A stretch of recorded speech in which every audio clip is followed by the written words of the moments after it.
इनके पास पर सुतेली गौरा दे सपना देखले आज गुतजी सपना देखले आज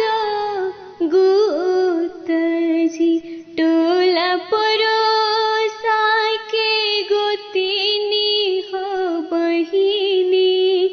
सपना के करे न विचार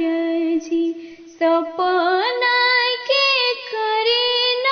विचार जी राते सपनवा दीदी ऐसा देखली शिव कैलन दूसरा विवाह जी शिव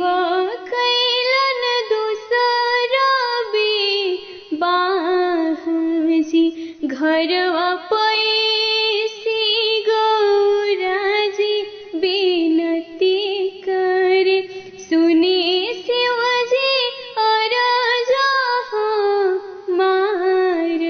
जी सुनी शिव जी अरज मार जी किया हम हई शिव जी चोरनी से चटानी किया मानस ली भंडार